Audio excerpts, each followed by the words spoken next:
All right, everyone, I'm excited to introduce my next guest, author, blogger, critic, cultural archaeologist, and watcher of way too much television. Mm. Welcome to the show, Mitchell Hadley. Hey. Hey, Jeff, it's great to be here. Thanks for having me. Oh, great to meet you. I love everything you're about. I love all the topics you can discuss, and I'm excited to dive in. I guess the obvious first question is when did you, why are you, what happened that made you so obsessed with the tube box? Is that what they call it? The tube box? This Yeah, TV, the TV, the boob tube, boob tube. Yeah, there you the go. idiot box back when Yeah. the day. Well, I was born in 1960s, so I grew up with television. It was always on when I was as far back as I can remember. It wasn't this radical introduction that happened during my lifetime. It was already a thing. It was a reality. It was what people watched and already were taking for granted. I just grew up with it as part of my life. And when I wasn't in school or playing with some of my friends outside or reading, the TV was on, and that it seemed from the start like it was just a perfect match. I don't want to say a match made in heaven, but a perfect match, me and the TV. All right. All right. What are some of your earliest memories of the shows that kind of really captured your attention and your imagination? Well, when I was growing up, I was a big sports fan, first of all. So I lived and died watching football, baseball, hockey, whatever was on. ESPN used to have this saying about you'd better watch because it might happen. And that was kind of how I was growing up. We've got to watch the Twins game tonight. There might be a no-hitter. Somebody might hit 4 home runs, something like that. I wasted a lot of time back then doing that. I loved sports, and there were other shows that I really enjoyed watching too back then. I watched sitcoms. I watched some of the more dramatic shows. A show like The Fugitive, even though I didn't really understand its significance, I didn't get a lot of what it was about, but I was pulled into the whole chase scenario just like everybody else. Combat, that I really only came along for the last year or two of combat, and I don't remember much of anything about it until I started watching the reruns a few years ago. But just the whole idea of action and war and heroism. So shows like Combat and 12 O'Clock High, even a show like Hogan's Heroes, which I thought was and still think was one of the funniest shows on TV, had this portrait of men doing heroic things under very adverse circumstances. And that kind of action adventure really appealed to me. And I thought that was something very much like a lot of the sports I watched, high drama requiring great feats, victory or defeat. So those were the kinds of shows I was really drawn to. Most sitcoms, not so much. I've never been a big sitcom fan, but there were shows like Hogan's Heroes that I always enjoyed. I think I watched Hogan's Heroes a little bit. It was in reruns growing up. It's always been on. I mean, I think that everywhere in the world at some hour of the day or night, it's on somewhere. It's had a remarkable string of longevity on there, almost always on somewhere at 5 o'clock in the afternoon. So it was perfect after school viewing later on, but I still remember it from its original network run too. Think back as a kid watching TV. I would think an occasional Hogan's Heroes, but I think it would the World War II themes. I think were a little bit above my head. um, I remember Lucy, but not I Love Lucy. It was probably more Here's Lucy, where she was in the bank, Yep. and Gail then Gordon. Yep. Lost in Space. Hmm. I can remember. I don't think I watched that much Star Trek. I definitely can remember the Brady Bunch, but the things that always stick out the most in my head was running home for either Godzilla week or Planet of the Apes week. I remember both. I remember Lost in Space, although I didn't watch it all that much. I watched Star Trek and Voyage to the Bottom of the Sea and The Twilight Zone. Twilight Zone. Yes, Yep. that was my, yeah. I'm sorry, I missed. How could I miss my favorite show of all time? But again, there's a case where a lot of these shows I remember them from second viewing. I mean, the specifics of it, I remember having seen them growing up.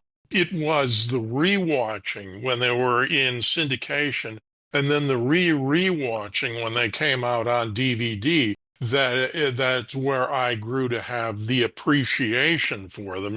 Sometimes you look at a show that you grew up and loved when you were a kid, and when it comes along again, you wonder if you're still going to enjoy it. Is it still going to mean as much to you now as it did back then? And you're almost in a way afraid to watch it, afraid that either it won't be that good, or even worse, that you're going to be embarrassed by admitting that you watched it. You're thinking, oh my God, I watched that. Well, So I mean, it, everything is fine. Everything has its moment when you're watching yes. it. Like Hmm. I could also add Leave It to Beaver, Gilligan's Island. I'm probably, there's probably like I Dream of Jeannie, Yeah. Yeah, yeah. Bewitched. Gilligan's Like all Island was always a favorite these after were all school. Brady Bunch. Like these were always on. Did I mention Godzilla Week? And Yeah.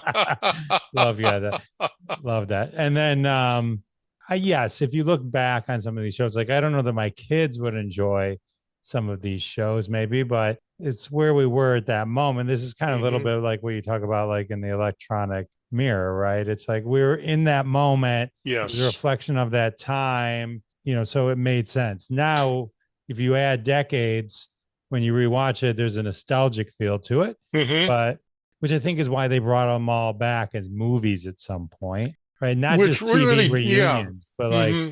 the Brady Bunch movie, and they were hit or miss. But like, Yeah, if they're not, they're really problematic, as you say, hit and miss, because they try to capitalize on the intellectual property of the name itself. I think a great example is something like the Wild Wild West movie that Will Smith was in.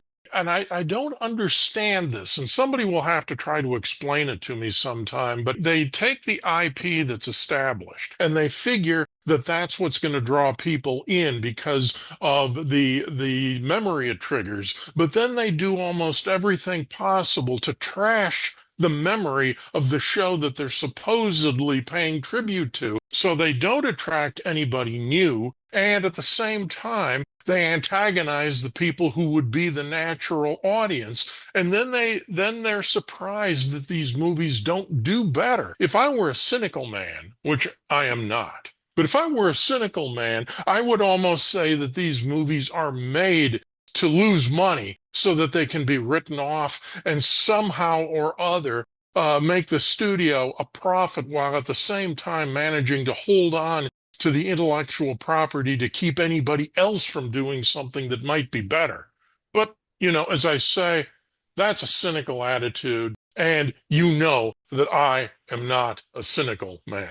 I think it's hard to, just like I think it's hard to make a sequel to a comedy. Hmm. I mean, I think it's just difficult. Sometimes those original comedies, there's a magic and it can't really be replicated. I think the Yes. best television show turned into a movie, and I'm not talking about made for TV reunion movies, I'm Hmm. not talking about those, is the Brady Bunch, the original Brady Bunch movie. I think they took the premise of them sort of being still in the 70s, but in current time. And I thought it was extremely an original take on that. Now, I can't and won't speak to any of the sequels, but I will say that the first one, I thought I could rewatch it at any time, and I think it was a genius idea. The Yeah, I only think I think you're right. The Brady Bunch is a perfect example, I think, because there always was something just a little kitschy about it, and that was part of what endeared it to people so much. So if you tried to take the Brady Bunch today, either reboot it for modern sensibilities or to actually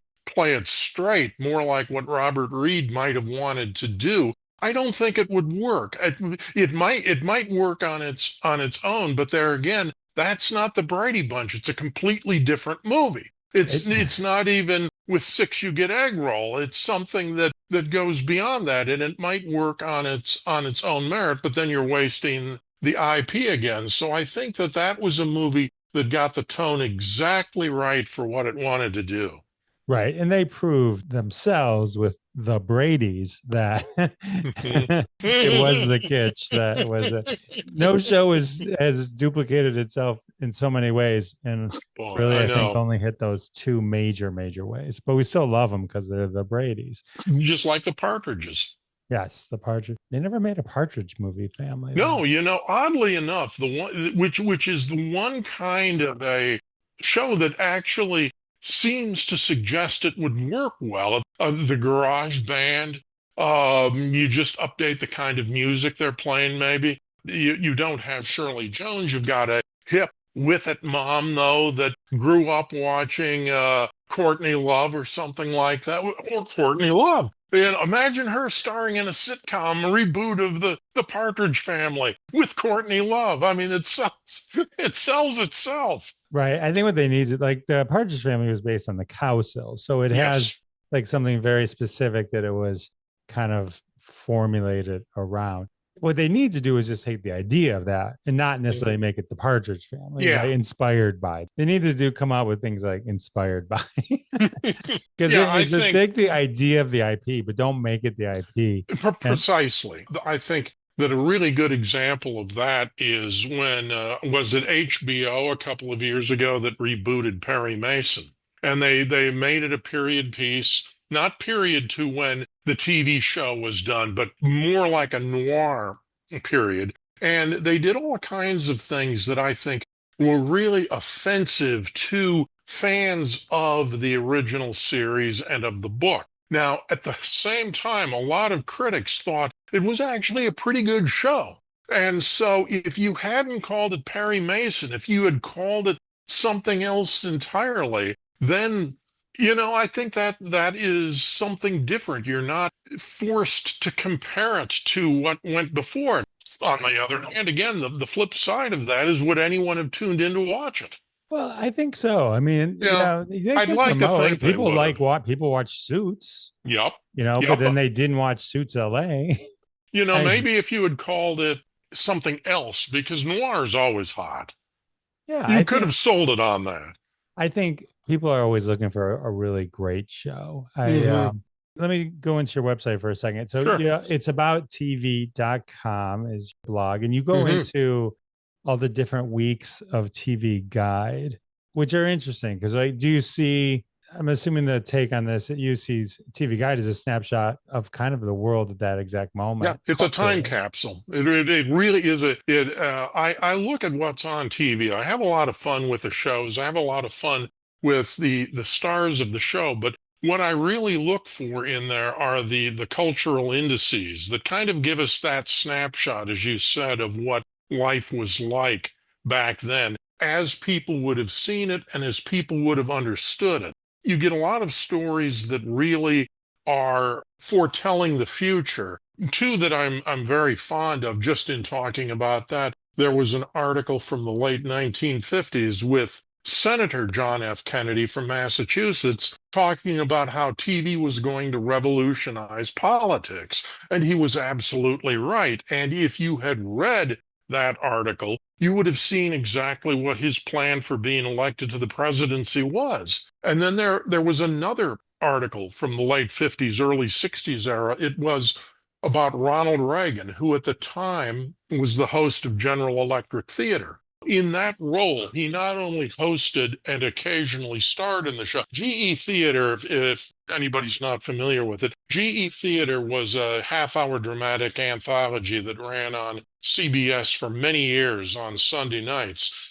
As the host, Reagan would come on and say something about it at the beginning and at the end, and occasionally he would star in the show as well, but he was always the host of it. Reagan worked for General Electric as a commercial spokesman. And as part of that, he began to tour the country, stopping in at GE plants all over the country where people wanted to talk to him because they still remembered him from all of his movies and from his other TV appearances. People came out to see him and to listen to him. And soon civic groups started inviting him to come and speak to their groups. And he's started to listen to what people were telling him. And this is probably a decade before he entered politics and ran for governor of California. But if you look at this, and if you read the article knowing that, what you're seeing is the very blueprint for his rise to the presidency. He's out there, he's talking to people, not as a politician,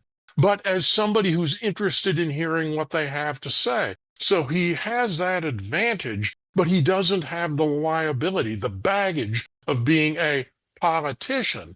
You can see it. I don't think even he was aware of it at the time, but you can absolutely see his nascent presidential campaign in the works. And those are the kinds of things that I find absolutely fascinating that tell us what we should be looking for. And then when we look back at it, we can see how they happened. That's incredible. I mean, that's definitely some really interesting insights. And then I was just going to add, then there are just regular articles that talk about things like censorship or violence on TV or things like that, that really do more of just providing us an idea of what was considered acceptable at the time, what people thought at the time, what how they viewed television as a communications medium. Well, a lot of talk about how TV should be an educational tool and not an entertainment tool and things like that. These have no particular, if you want to call it, prophetic significance, but what they do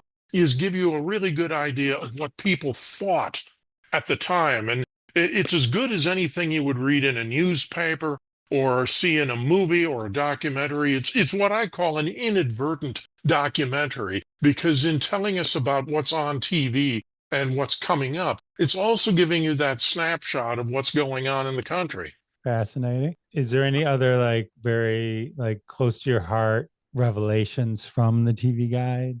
I did a presentation a few years ago at the Mid-Atlantic Nostalgia Convention on TV Guide as a cultural time capsule. And it was a lot of fun to go through various issues and pull out things like this and see what, and the presentation was mostly just putting these stories up on the screen and seeing what people thought about them, what their reaction was to them. There's a 1964 article. Fashion spreads used to be really big in TV Guide, where you would have starlets or female stars of different television shows doing the latest fashion layout. You would have very famous stars, you would have up-and-coming stars, you would have stars that never really made it over the hump. You might have Marlo Thomas doing the latest fashions in 1968, something like that. The one that I'm thinking of was in 1964. And they had, if you can believe this, they had Nancy Dickerson, who was the White House correspondent for NBC, one of the White House correspondents, doing a fashion layout on what the fashionable newswoman will be wearing when she's covering the national presidential conventions. This is a woman who broke the story that Lyndon Johnson was going to name Hubert Humphrey as his running mate, as vice president. This is a woman who broke all kinds of news stories, was one of the first great female reporters. Do they talk about any of that? Do they talk about her credentials as a journalist? Do they mention anything? No, they want to see if, the woolen suit and the A skirt are what you wear when you're down on the floor covering what people are talking about. I don't even think you can say that it's sexist. It's just what it was like at the time. There are little things that you're talking about. There's a little bit that says, Bob Denver's going to be starring in a new series about a group of castaways in Hawaii. It's tentatively called Gilligan. There's another one that talks about, a children's television show called Heidi that's going to be on in 1968. It's going to be on this Sunday. Well, there's a very famous football game called the Heidi Bowl. And the reason it's called the Heidi Bowl is because it was a football game between the New York Jets and the Oakland Raiders. And I told you I watched a lot of sports when I was growing up. The Jets were leading the Raiders 32-29 with a little over a minute to play. The network breaks away from the game to show the beginning of Heidi. In the last minute plus, the Raiders score 2 touchdowns in the span of 7 seconds. They win the game. The switchboard at NBC is literally blown out by all the people calling to complain about what happens. So they wind up having to show this little bumper that's running as a crawl on the bottom of the screen, giving the final score of the game. They choose to do this at a time in the movie that's one of the most dramatic moments, when you've got one of the crippled children standing and taking her first steps out of the wheelchair. So they've not only botched it in the first place, but in trying to satisfy somebody with a gesture that will satisfy nobody, they managed to piss off all of the people who didn't care about the football game but wanted to see the movie. And you've got this little close up in the TV guide promoting the movie, and you read it and you think to yourself, how innocent they were. They had no idea about what this program was going to cause as a stir. So I always get a charge out of those. Whenever I open a new issue and start reading through it, one of the first things I look for is something people might not have even paid attention to back then that really hit home for us today, whether that's something that's relevant to today or just something that people like me would find entertaining. I'm so glad you just told that story, because I have no idea why or where my memory is from, but there was a commercial once that made fun of that. It was like, and they go, no, to Heidi. Yeah. And I never understood it. I just thought it was a joke. The backstory, which I won't go into because we could do an entire hour-long show about it,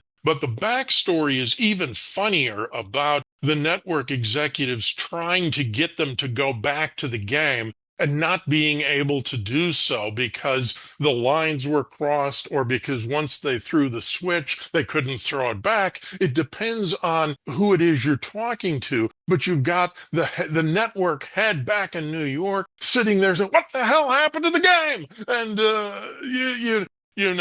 people calling and saying, you've got to get the game back. And the guy's like, well, we'll try.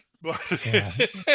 They didn't And learn their lessons. They during Billy Joel's 100th at Madison Square Garden, they're like in the middle of Piano Man, they just cut, and then they ended up having to replay the entire yeah, concert. it's well, that's another one of the things that you touched on right there, is this idea that the more things change, the more they stay the same. And I see that a lot in the shows from the 50s, 60s, and 70s. You'll see, especially in news shows, you'll see issues being debated that are still being debated today. In dramas, you'll see plots for various controversies or topical issues or themes, and they're not regurgitating them today. We like to talk about how Shakespeare was a great writer because his dramas are timeless, and a lot of these are timeless in a way too. They're more so in illustrating how over the last 70 years or so, not a whole lot has changed. Some of these shows are incredibly prescient in what they're talking about, that if you were to colorize them and perhaps just update the language slightly and make it look better, you would swear that you were watching a drama that was made today. I just had that experience. My wife and I are rewatching The West Wing, Uh-huh. and there was a speech from Rob Lowe's character gave. I mean, it's got to be decades old, about privacy, individual privacy. And my wife looked at it. We looked at each other and we're like, this could have been written yesterday, and no one would have questioned that it was written yesterday and he was just giving this speech.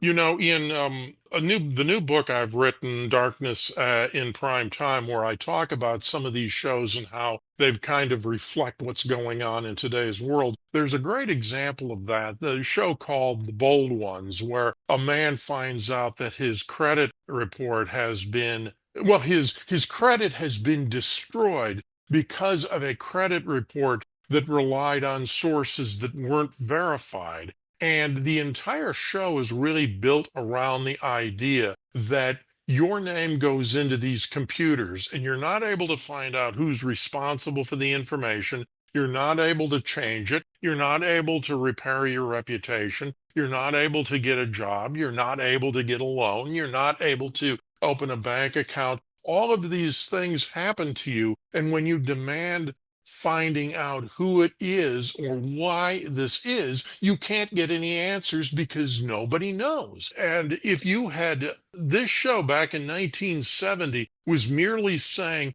this is the kind of thing that could happen if we go to a fully computerized system that takes the human element, that takes verification out of it. And this is what's going to happen. And we did, and it did. It really is quite something how often you see things like this pop up. You say, West Wing, he's giving a speech that you could write today. There's a commercial that I see on YouTube every once in a while when we're going through old promos. It's a commercial for the ABC Evening News, circa 1969. It presents this montage of headlines.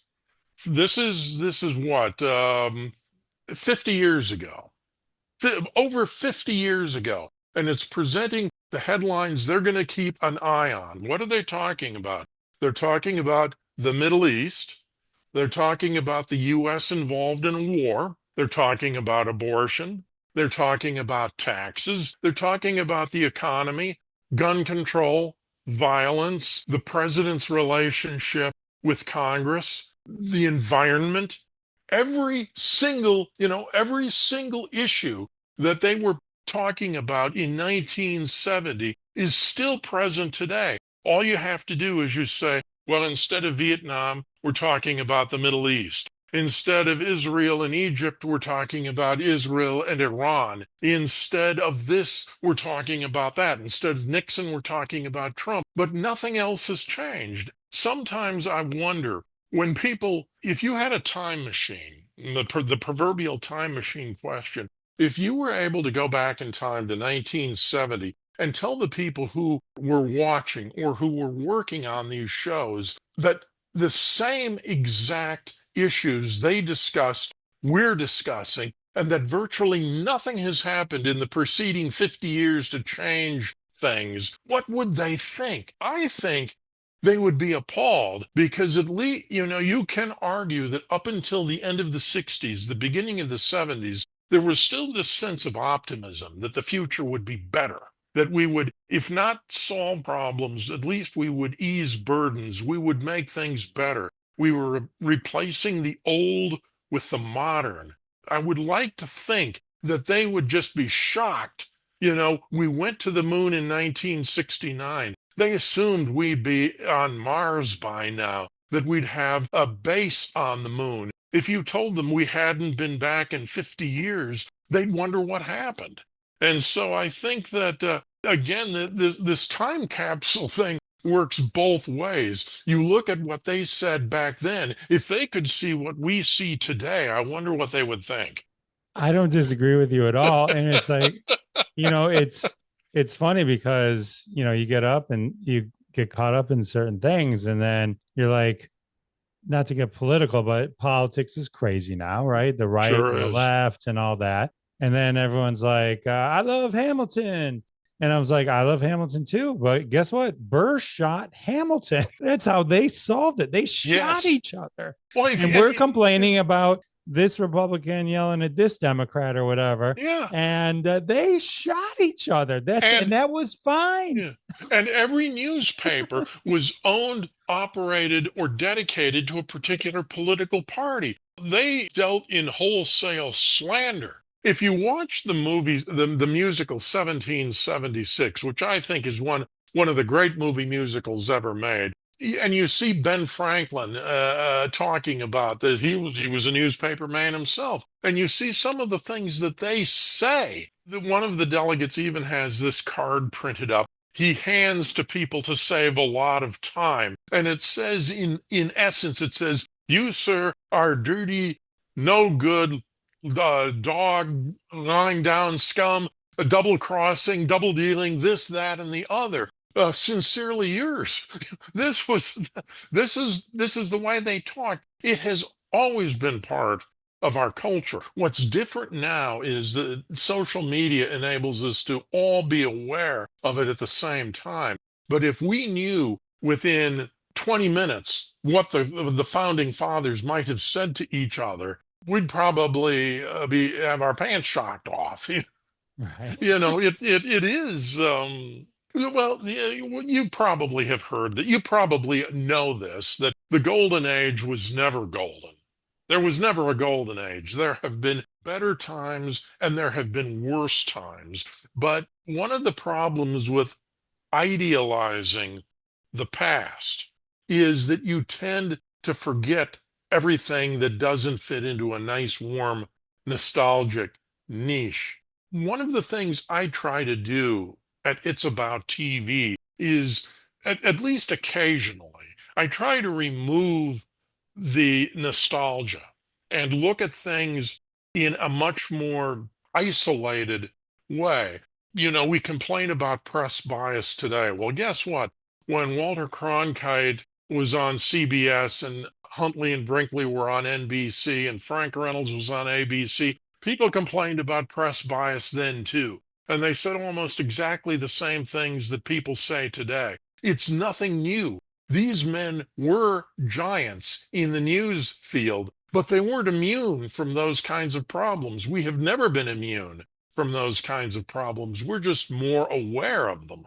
I agree. We all see and hear what we want to hear We and do. watch what is well, we can go down that rabbit hole, but Yeah. let's not. Let's No, all I would say, let's keep about it more fun. it, I would just say this, that that it's wonderful to visit the past. Just don't get stuck there. I don't live in the past. I take extended vacations there.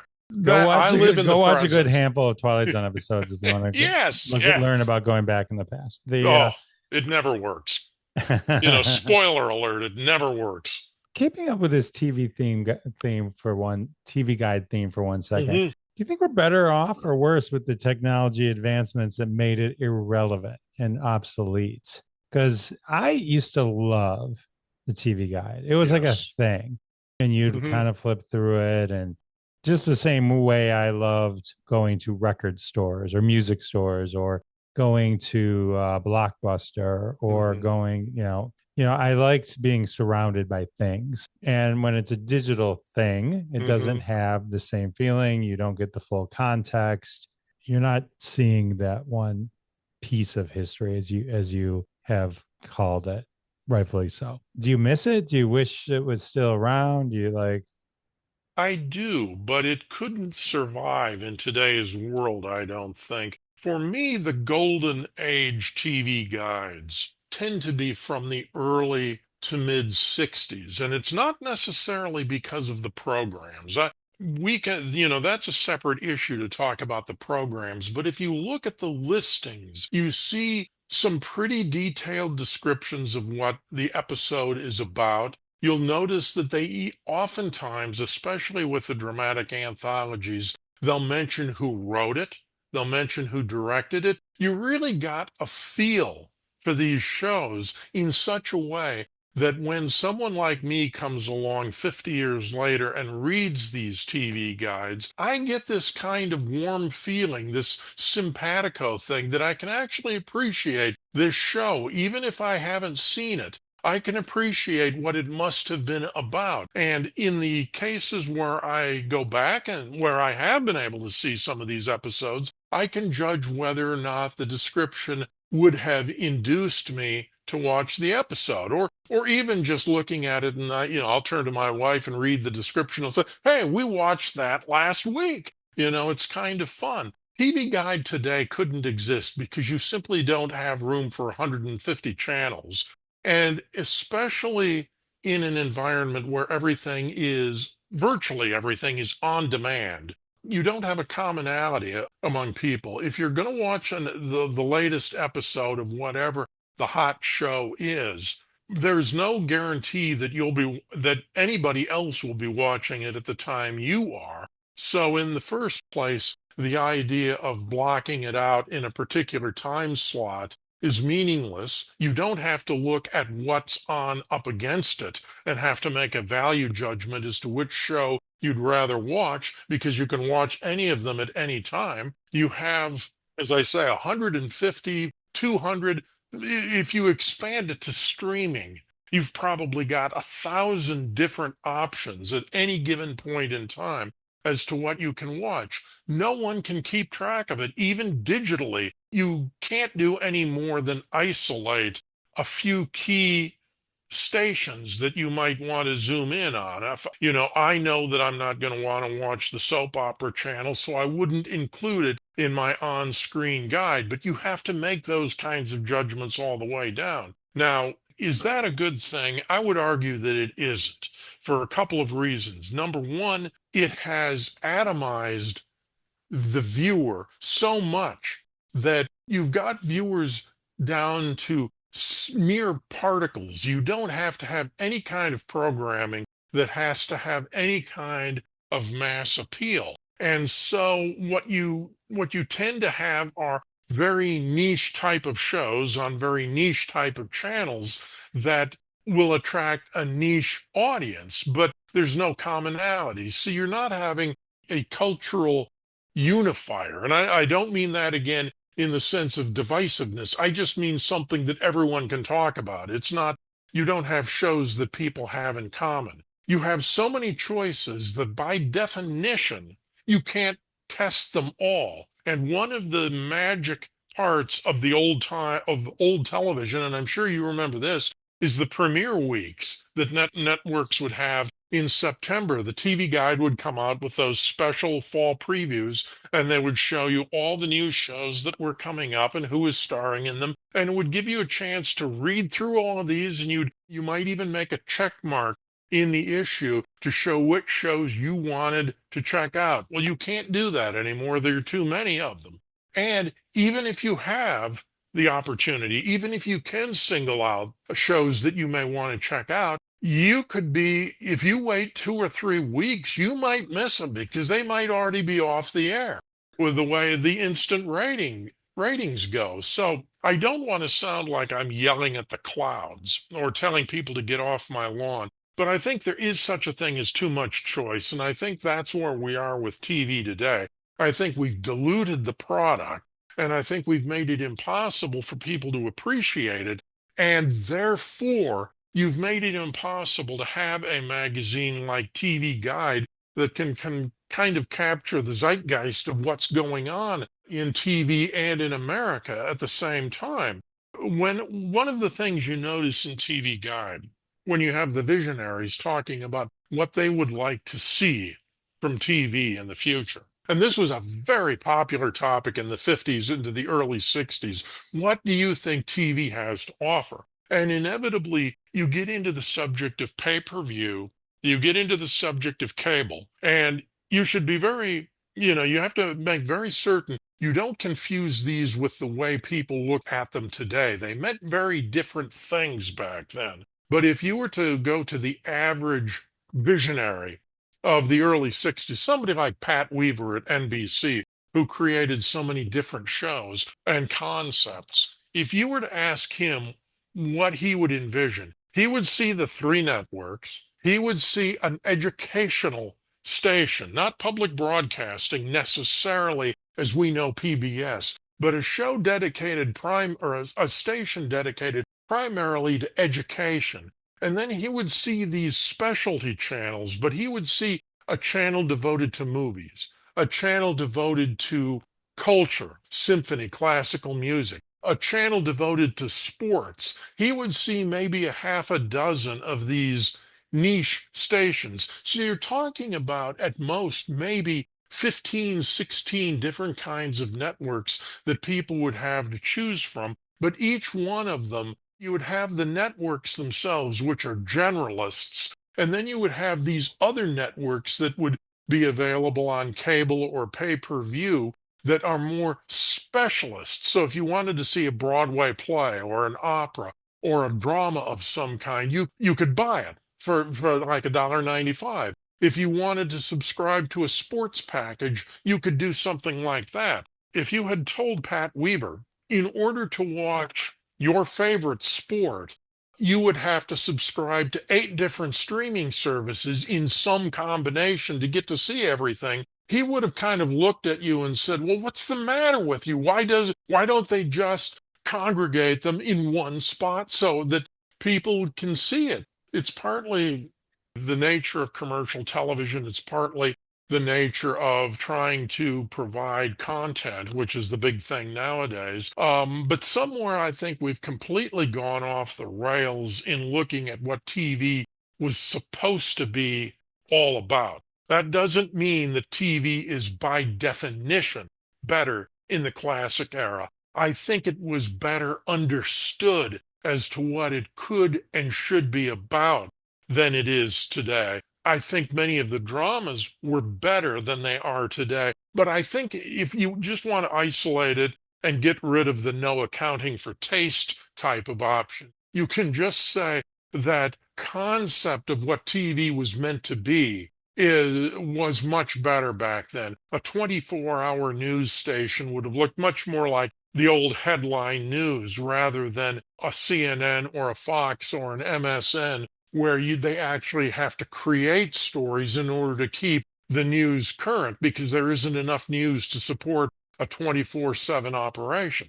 Yeah, I don't disagree with quantity over quality in terms of the choice that's given us these days with all the different options. You did bring up an interesting point on commonality that I wanted to, you came at it a slightly different way, but I thought I wanted to add, what are your thoughts on these shows that come out and release everything at once versus weekly? I can tell you my thoughts first. Yeah. What do you think about? My thoughts are, and I like your word commonality. I used to just say remove the water cooler talk. That's it too. Yeah. It removed the ability for us to come together weekly to describe shared experiences. Because now, if all of Cobra Kai drops or all of The Bear drops, I can't talk to you about it unless you've literally finished. Some people will go through 10 episodes in 2 days. Some people might take a week and a half. And if we're both in the middle of it and we're both at different points, it's too difficult to discuss it because we'll ruin it for each other. And ultimately, within 2 weeks, that show has now disappeared from cultural relevance. The Pit, I thought, was going to bring it back. And I think HBO has always been amazing at this as their model, which is every Sunday. It was HBO night. And you watched the new episodes, but then on Monday you talked about it. There was something about everyone taking off work because they couldn't deal with the red wedding, right? and so, but you don't get that anymore. No, you can't get that anymore. And so, but then the Pit, I thought, was going to bring it back because the Pit then showed, no, if we stretch this out and more episodes, that was their benefit, 15 or 16 episodes versus 8 or 10. They stretched it out and it actually got bigger and bigger and bigger and bigger. Had they released all those episodes in 1 week or in the same day, no one would have been talking about the Pit 5 days later. It went to become like this cultural phenom and like what I think is one of the greatest medical shows ever. But like I was hoping it would like go back to that, but it's like it's not. It's like it just seems like some do, some don't. I think you're absolutely right. I agree with you 100% on this. What I would add to it is that I think that being able to binge watch a show like that, like any of these, changes our expectations for storytelling. If you look at a really good novel, 500-600 page novel, one of those big ones where the story develops organically and you keep working toward the end, you don't expect a cliffhanger after every 50 pages or so. You expect that the story is going to simmer. But the way we are being trained to consume entertainment, you have to have these things propelling you to the next episode. You're not really watching 10 one-hour episodes. You're watching one 10-hour movie that is split into 1-hour segments. It forces serialization, which I will admit I do not like in a show. I prefer self-contained episodes with perhaps an arc in the sense that if something happens big, in episode 2, that in episode 8 you still have to deal with a universe in which the big thing in episode 2 happened. You have that kind of development, but I prefer my shows to be self-contained like that. Well, you can't really do that when you're binge watching, and I think it's perfectly in a context of how our attention spans over the years have gotten shorter and shorter and shorter, that you now have shows where you have to immediately find out how things wind up. So you don't want to wait 10 weeks to see the end. You want to see it all over a weekend. And you don't want to let that story simmer. You want it resolved right now. I know that sounds kind of like cross purposes, but when I say you want it resolved right now, you may not be resolving the overall story, but each episode in a serialized drama provides certain things that carry over to the next episode and carry over to the next and carry over to the next. So it induces you to keep watching. From a business standpoint, I can't think of a better way to make a TV show, but from the standpoint of what it says about us as consumers, I think it has trained us to expect more than we should be expecting from these shows, that we really need to learn how to appreciate something organically developing. And of course, you look again at how this talks about our society as a whole. We're very impatient people. We want our answers and we want them yesterday. I'm no different from that. It's not that I'm impatient, but I lack patience. I always tell my wife it's a virtue. I think it really does wire us to expect certain things that I don't think are necessarily good. I like binging. I like the idea of binging if you've missed it originally. Yes, Like that. exactly.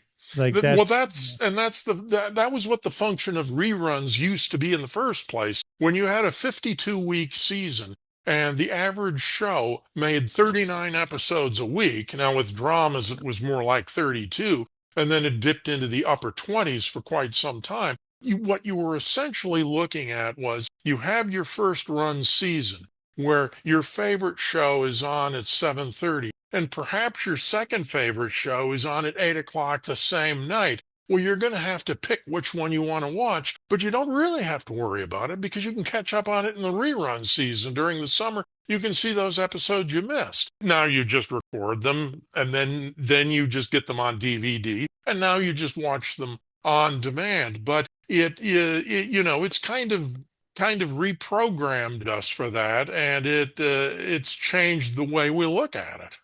Yeah, it's definitely interesting. TV on DVD, I think, kind of exasperated all that. Like when it gave us the idea that we can just grab something and I can watch all 10 seasons of Lost in 50 in one day. Let's do it. Let's do it. Yes. My wife and I are funny about how we watch TV. I think well, we're old. We're retired. We're old. We're old people. There's no sugarcoating it. It's like I said before, I wear this headset partly because it covers up all the thinning hair on top. We're old, but we have an old-fashioned way of watching TV, which is we watch one episode per week of a given show. Over the 7 nights of the week, we have a set schedule as to what we watch every night.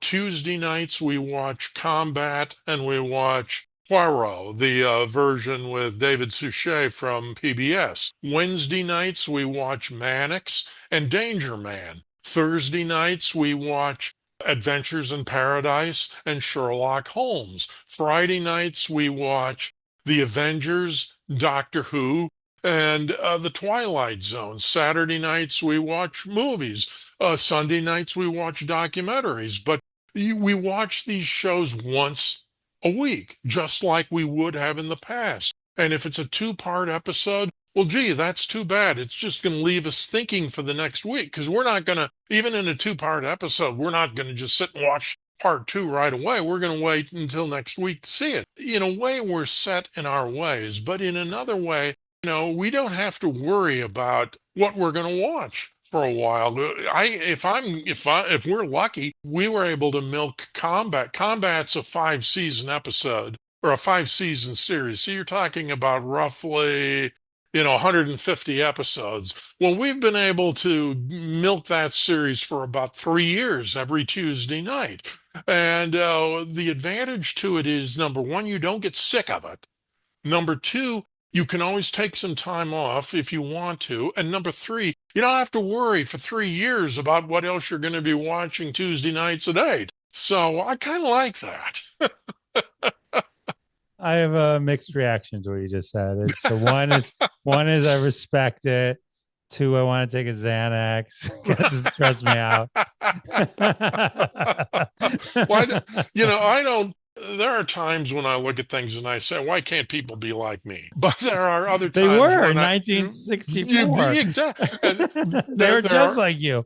There are other times when I say, I'll start off a piece at it's about TV. And I'll start off by saying, if you're anything like me, and I hope to God that you're not, then this is the way you'll think about something. It just happens to be the way I'm wired, the way we think about things. That doesn't mean we won't binge watch Mystery Science Theater. That's our go-to show when there's nothing else on and we want to have the TV on instead of listening to music. We'll just put that on and have it on in the background. We know when the funny jokes are going to be coming up.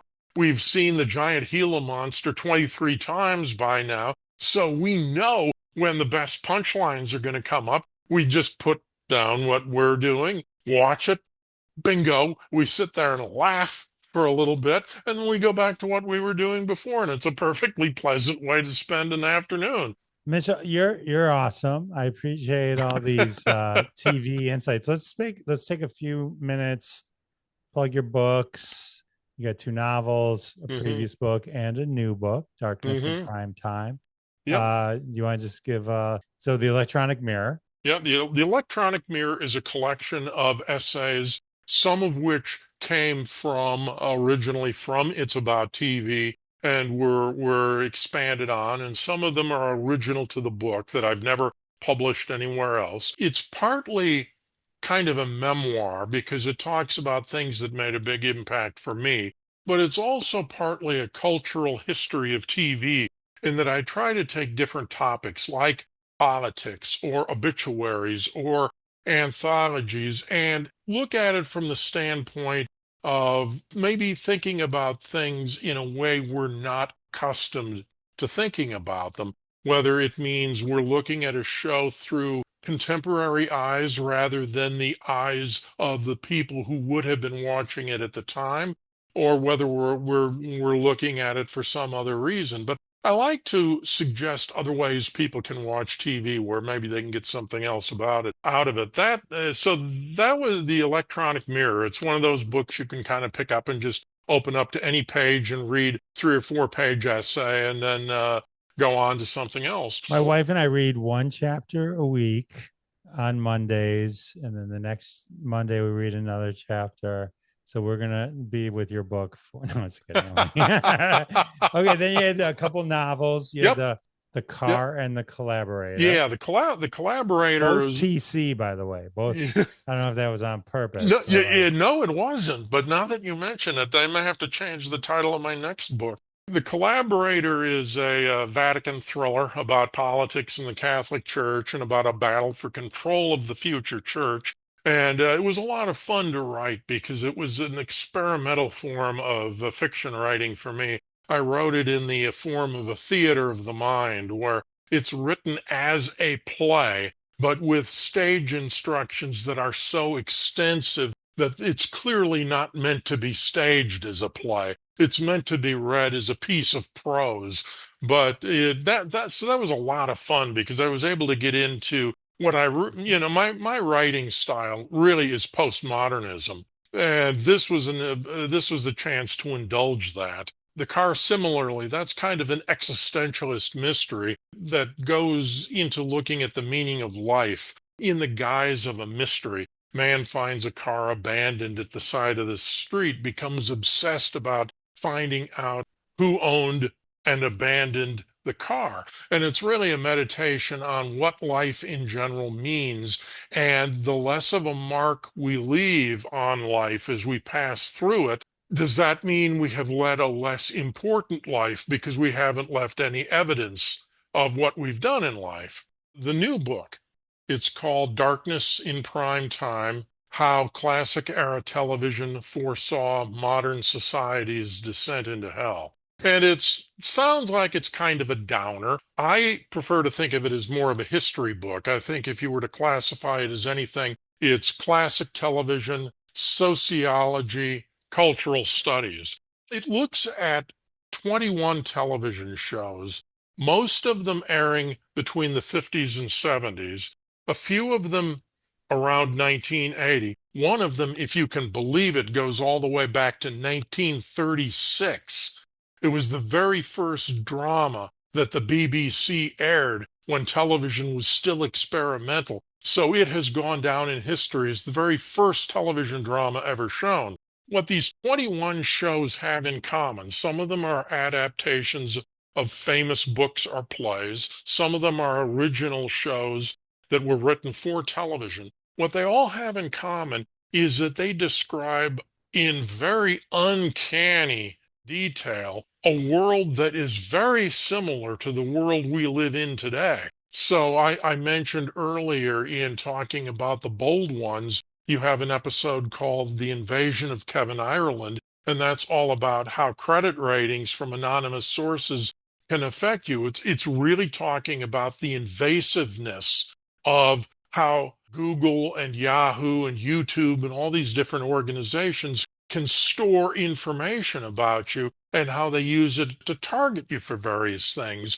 But you have other episodes that talk about anything from, government surveillance to religious freedom and persecution to cancel culture, all these different themes that dominate the news so much. And you see that dramatic television was dealing with these topics and themes way back 60 years ago, and they were dealing with them in a way that look amazingly similar to the way we see it today. Now, some of these are from shows like The Outer Limits, Twilight Zone, Star Trek. Between those three series, you're talking about 7 of the 21 episodes. But the rest of them are from, so you see, you may think, well, this is kind of like futuristic science fiction stuff. But the rest of them are all from very straightforward dramas or dramatic anthologies that anybody who is familiar with the classic era of TV would recognize. We're talking about Studio One, Playhouse 90, NET Playhouse, Kraft Television Theater, the really prestige dramas of the 50s and 60s. So these were serious shows that weren't given to what we would talk about as either fantasies or science fiction.